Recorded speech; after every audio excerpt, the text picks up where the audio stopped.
It started in the most ordinary place. Saturday morning, the kind of gray that doesn't invite plans.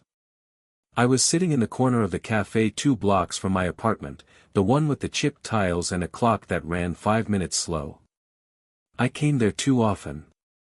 The barista didn't bother asking anymore, black coffee, no sugar, extra hot. She walked in like she'd been here 100 times, though I'd never seen her before. My friend's mom, at least that's how I knew her. I'd been over at their house enough growing up. Back then, she was just his mom, the adult in the background.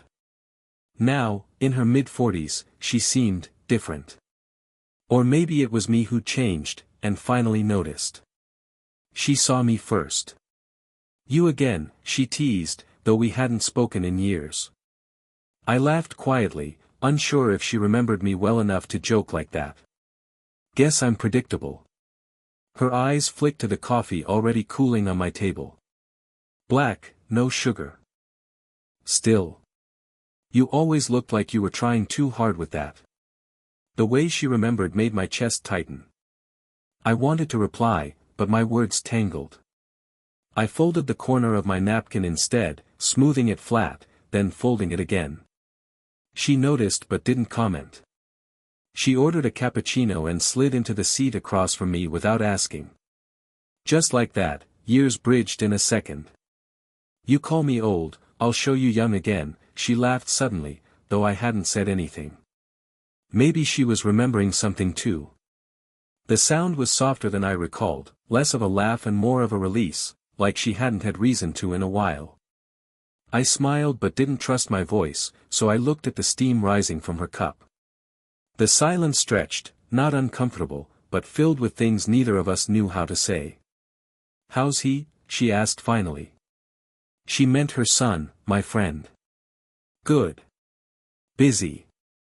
I shifted in my chair, glanced at the window. Cars passed, people carried paper bags, and life stayed ordinary. But between us, something wasn't.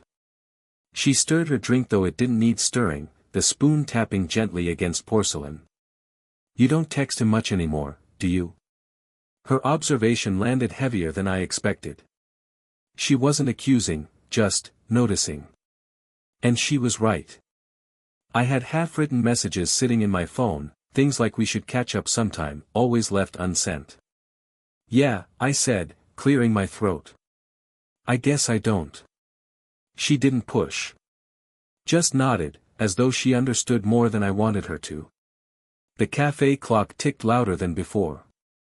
She caught me watching her hands, the way her fingers lingered on the rim of the cup. I flicked my eyes away quickly, heat rising under my collar. She smiled like she had caught me at something, not cruelly, just knowingly. When she stood to leave, she didn't gather her things right away. She hesitated, fingers brushing the strap of her bag. You're here often, aren't you?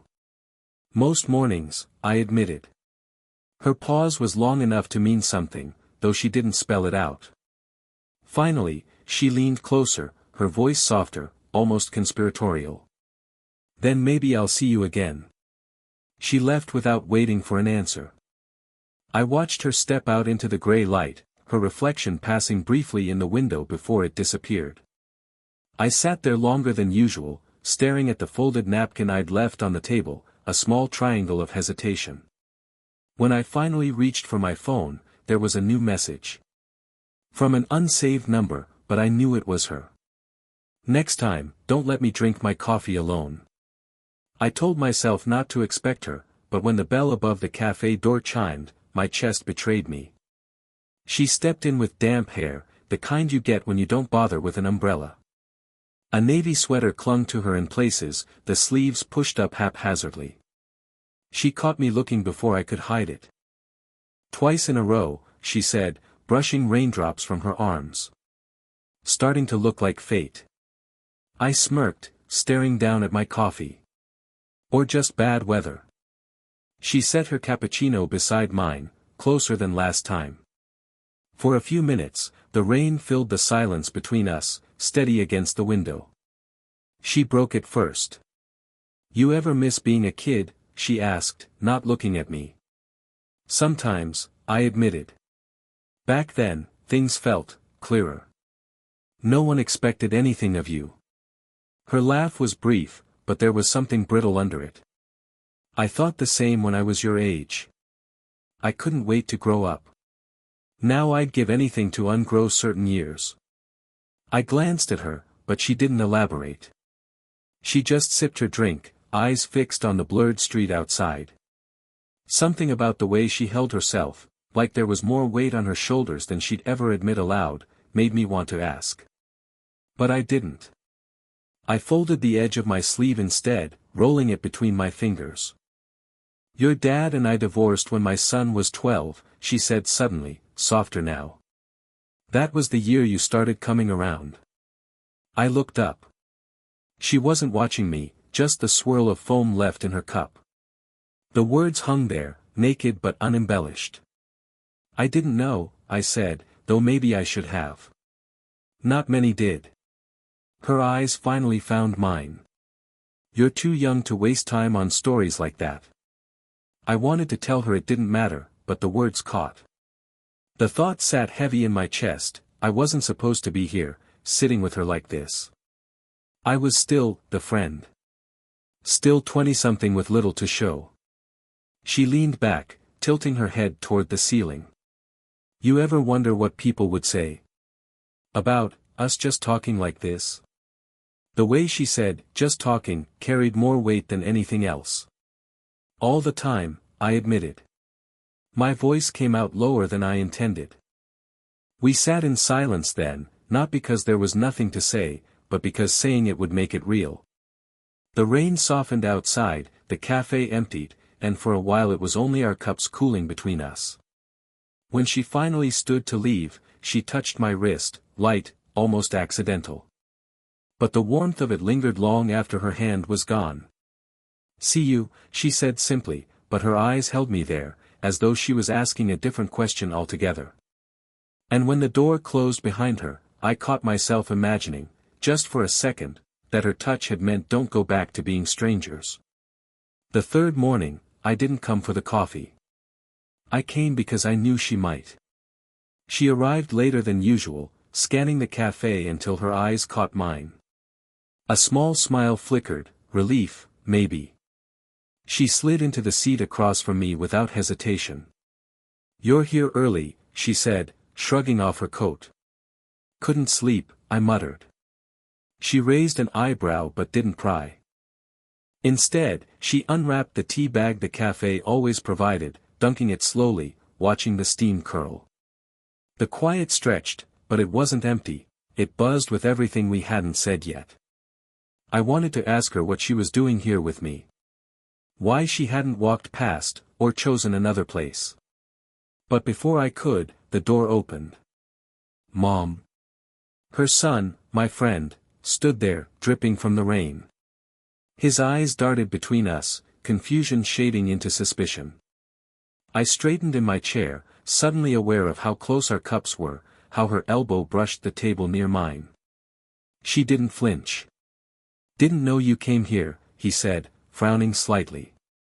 Needed a change, she answered easily. Then, with practiced calm, sit with us. He shook his head. I'll grab mine to go. Meeting someone. His gaze lingered on me a moment too long before he turned to the counter. When he was out of earshot, I exhaled, fingers tightening around my mug. She reached across, covering my hand lightly, not to comfort, but to steady.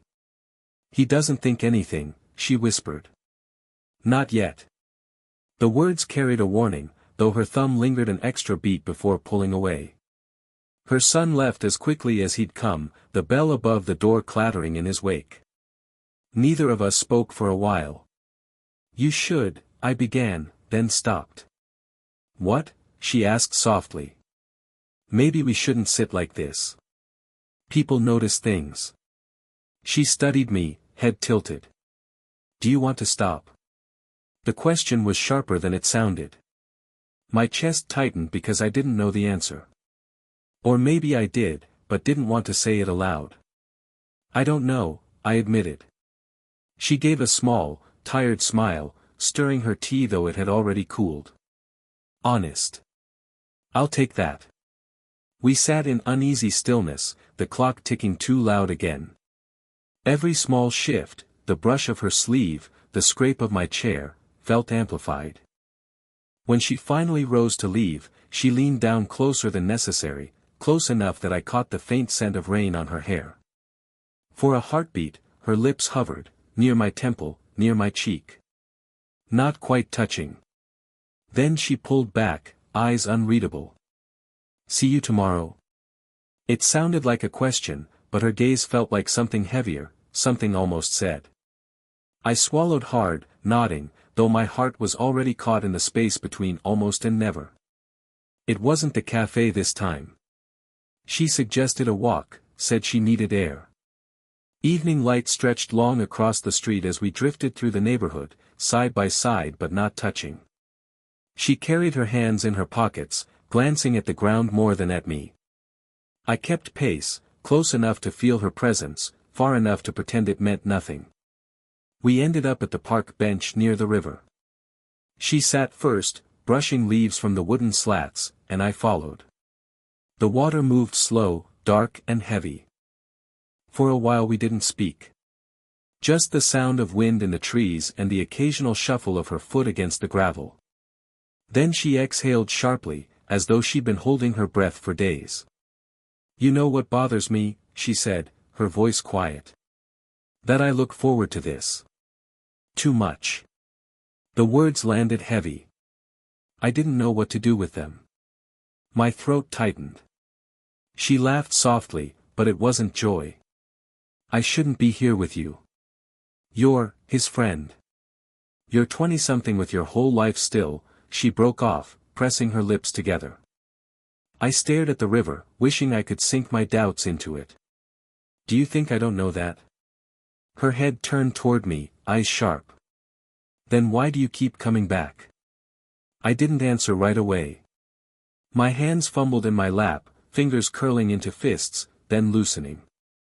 Finally, I said, "Because it feels like the only time I'm not invisible." The silence that followed felt raw, stripped bare. She blinked, and her eyes softened, though her mouth stayed tense. "You think I don't feel the same?" she whispered. That admission broke something in me. I turned to face her fully, searching her expression for the line she was still trying to hold. She met my gaze, unflinching, but her hand twisted at the edge of her coat as though gripping an anchor. "I don't want to ruin you," she said, barely audible. "You're not ruining me," I replied quickly, maybe too quickly. I walked into this. I stayed. Her jaw tightened. "And what happens when he finds out? When people talk?" I didn't have an answer. All I had was the weight in my chest and the ache in my throat. We sat there, locked in the quiet storm of everything unsaid. The streetlight flickered on above us, casting pale circles of light. I reached for her hand without thinking, my fingers brushing hers. She didn't pull away. Her hand stayed under mine, trembling slightly, as if debating whether to grip or retreat. Our eyes held, the space between us shrinking. Her lips parted, just enough for a word that never came. Then, with a sudden inhale, she pulled back, just enough to break contact. "We should go," she said, though her voice shook with all the things she hadn't allowed herself to confess. I nodded, but the phantom of her hand still burned against mine. The next morning, I came early. Too early. I ordered my coffee, chose the corner seat, and waited for the bell above the door. But she didn't come.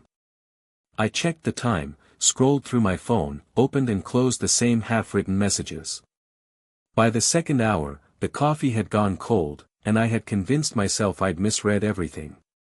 Maybe last night's moment by the river had been too much, too close. Maybe she decided to end it quietly. The following day, the chair across from me stayed empty again. On the third morning, I didn't go. I stayed in bed, staring at the cracks in the ceiling, wondering what excuse she was telling herself, or maybe telling him, her son. The silence pressed heavier than words ever could. It wasn't until 4 days later that my phone lit up. A text from her number. Sorry. Couldn't come by. Busy week. That was it. No smile, no warmth. Just a wall. I typed back, missed you there. Then erased it. Rewrote it, hope you're okay. Erased that too. The cursor blinked until I let the screen go dark. When I finally saw her again, it wasn't in the cafe. It was outside the grocery store, her arms full of bags.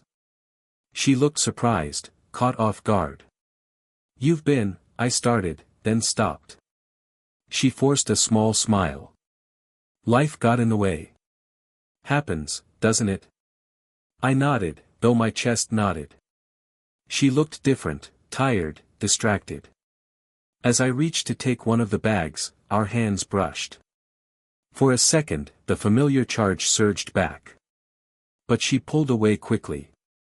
I've been helping my ex. He's sick. Need someone around. Her words hit like cold water. An ex. A life she hadn't mentioned. Pieces I hadn't asked about, maybe because I didn't want to know. I tried to keep my voice steady.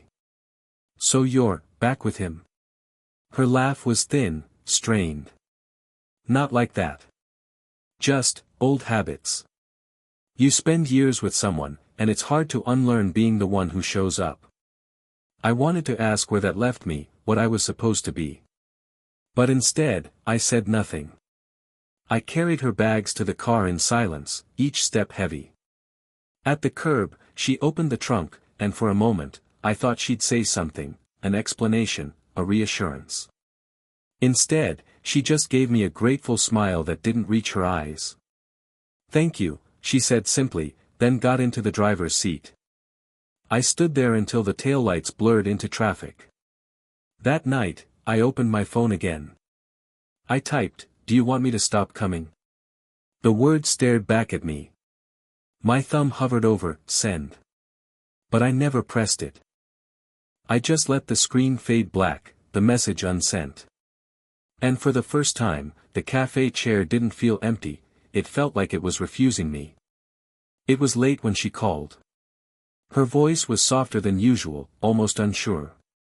"Can you come by for a minute?" I didn't hesitate, though every step toward her house felt like crossing a line I couldn't uncross.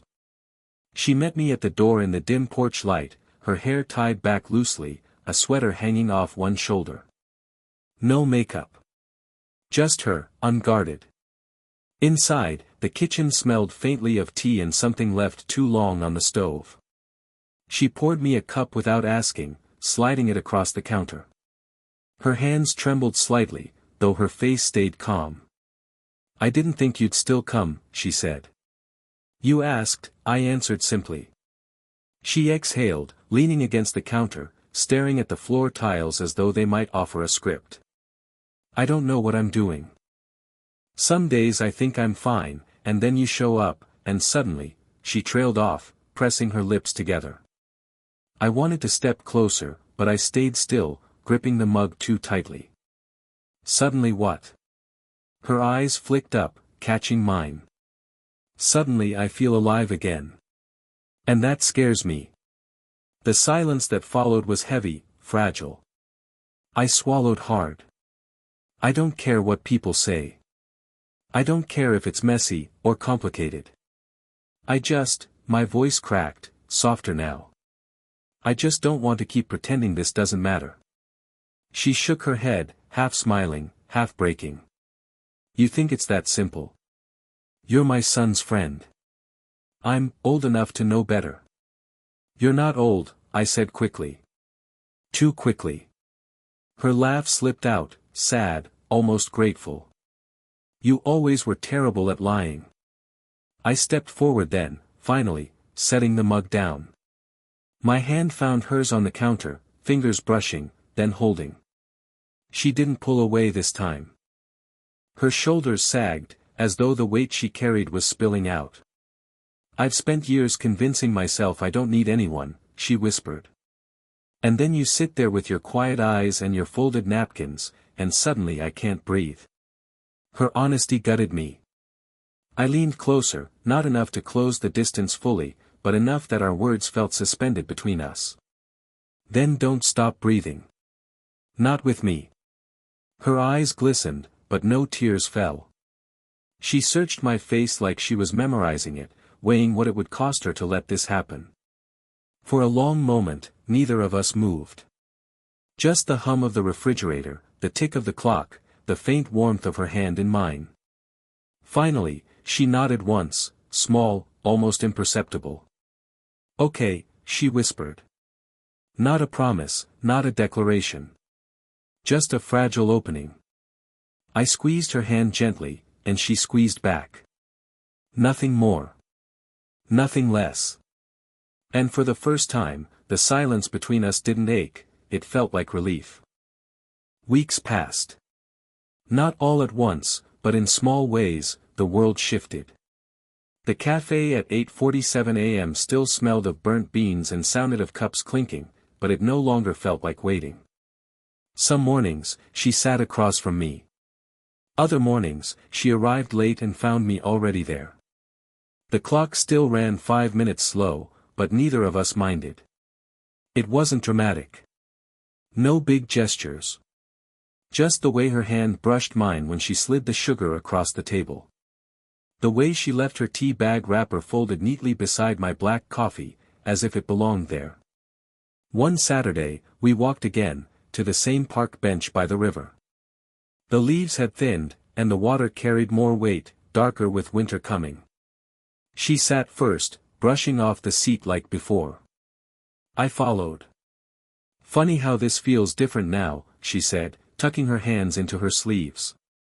Because we're not pretending anymore, I said. She gave a soft smile, not looking at me. Or maybe we're just pretending better. I laughed under my breath, shaking my head. You're impossible. Her shoulder brushed mine lightly. Not accident, not hesitation. Just closeness. We stayed like that for a long while, listening to the river. Life didn't become perfect. She still had old obligations, her son, her ex, the invisible threads of history tugging at her. I still carried the unease of being younger, of knowing people would judge. But those things became quieter over time, not louder. The noise around us dimmed, leaving space for the small, ordinary warmth we built between sips of tea and black coffee. One night, I stayed too long at her kitchen table. The clock ticked past midnight, but neither of us moved. Her sweater hung loose on one shoulder, her tea gone cold. I folded my napkin into another triangle, setting it by my cup. She noticed, reaching over, unfolding it again, smoothing the creases. Don't hide in little corners, she whispered. And I knew then that we had stopped circling something. We were in it, messy, real, unshiny. But alive. Months later, she asked if I wanted to join her on her grocery run. Just that, ordinary. I pushed the cart, she tossed in tea and bread, and we laughed quietly in the aisle when I reached automatically for black coffee. On the way home, she said, "You ever think about that first morning? You, sitting alone with your coffee?" All the time, I admitted. Her smile softened as she leaned back in her seat. Then you'll understand why I don't let you drink it alone anymore. The car hummed steady beneath us, the world outside blurring past. And I thought, this was it. No grand ending, no forever sealed in words. Just mornings shared, silences softened, a life edged toward warmth.